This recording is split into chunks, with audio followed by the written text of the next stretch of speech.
Gaza युद्ध को 1 साल से ज़्यादा का वक्त हो गया है, लेकिन इजरायली फ़ौज अभी तक हमास का सफाया नहीं कर पाई।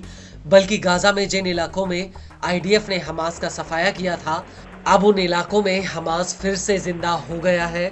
जी हाँ, हमास के लड़ाके लगातार उन इलाकों पर अपनी पकड़ मजबूत कर रहे हैं जहां से आईडीएफ ने उनका सफाया किया था।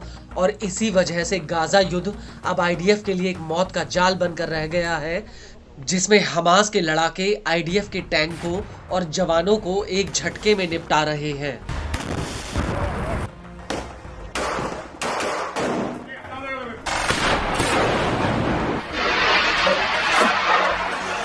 लेकिन गाज़ा के भीतर हमास अकेले इस जंग को नहीं लड़ रहा, बल्कि गाज़ा के तमाम छोटे बड़े प्रतिरोधी समूह अब हमास के साथ एक हो गए हैं और ये सभी मिलकर अलग अलग फ्रंट से आईडीएफ के ऊपर भीषण हमले कर रहे हैं।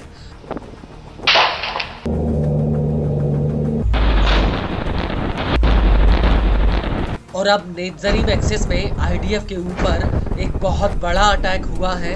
दरअसल फिलिस्तीनी इस्लामिक जिहाद की सैन्य शाखा अल कुद्स ब्रिगेड्स ने नेत्ज़रीम एक्सिस में आईडीएफ की चौकियों पर जमकर रॉकेट दागे हैं। अल कुद्स ने यह हमला अबू अली मुस्तफ़ा ब्रिगेड्स और अल अमूदी ब्रिगेड्स के साथ मिलकर किया है।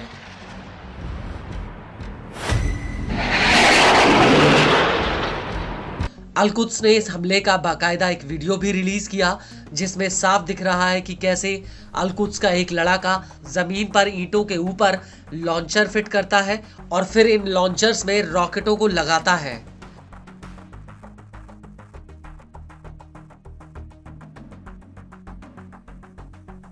और इसके बाद एक कमरे के भीतर अल कुद्स के कई लड़ाके आपस में कुछ बातचीत करते हुए नजर आते हैं और उनके सामने एक टेबल पर एक पिस्टल भी दिख रही है और इस टेबल के बगल में एक रिमोट कंट्रोल है, जिसे अल कुद्स के लड़ाके दबाकर इन रॉकेटों को फायर कर देते हैं।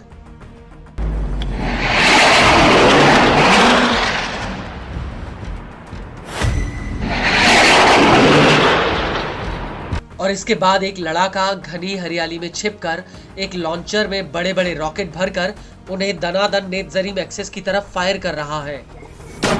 गौर करने वाली बात यह है कि अल कुद्स ने इस वीडियो के बाकी हिस्से को धुंधला कर दिया है, जिससे आईडीएफ इस हमले वाली जगह को पहचान ना पाए।